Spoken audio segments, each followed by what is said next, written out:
দর্শক, দুর্গাপূজার বিজয়া দশমীর আরও খবর জানাতে আশুলিয়া থেকে সরাসরি যুক্ত হচ্ছেন সহকর্মী ওমর ফারুক।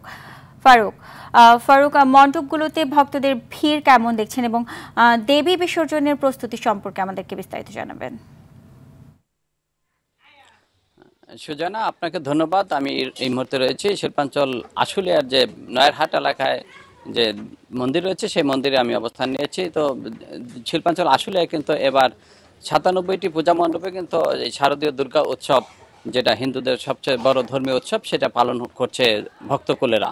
তো আজকে বিসর্জনের দিন, আজকে দেবী কিন্তু সে অসুর বধের মধ্য দিয়ে কিন্তু তিনি কৈলাসে ফিরে যাবেন বলে আমাদেরকে জানিয়েছেন। এই পূজা মণ্ডপের যে পুরোহিত রয়েছে তিনি আমাদেরকে জানিয়েছেন যে আজকে কিন্তু দশমী, যেটা বিসর্জনের দিন, আজকে কিন্তু ভক্তকুল, যেটা বলতে বোঝায় একটু পরে কিন্তু বিকালে শুরু হবে সিঁদুর খেলা।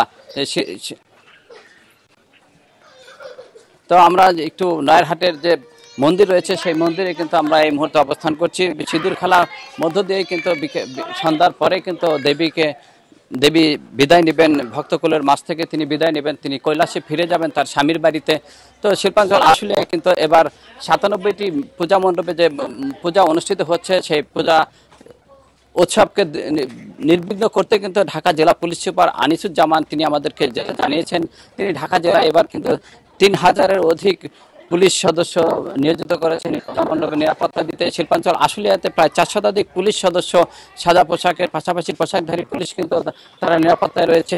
ভক্তকুল ইতিমধ্যেই কিন্তু তারা রান্না বাড়া নিয়ে ব্যস্ত রয়েছেন, কিছুক্ষণ পরে আবার পূজা মণ্ডপগুলোতে ভিড় করবেন। এবার কিন্তু পূজা উৎসব কিন্তু নির্বিঘ্নে তারা পালন করছেন বলে আমাদেরকে জানিয়েছেন।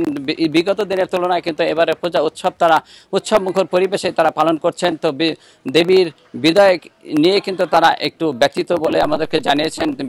বিদায়ের লগ্নে কিন্তু তারা দেবীকে যে বিদায় জানাবেন সেই নিয়ে প্রস্তুত গ্রহণ করছেন বলে ইতিমধ্যে। তো শিল্পাঞ্চল আশুলিয়া থেকে আমার কাছে পূজা মণ্ডপ নিয়ে এই ছিল সর্বশেষ। জি, আপনাকে ধন্যবাদ।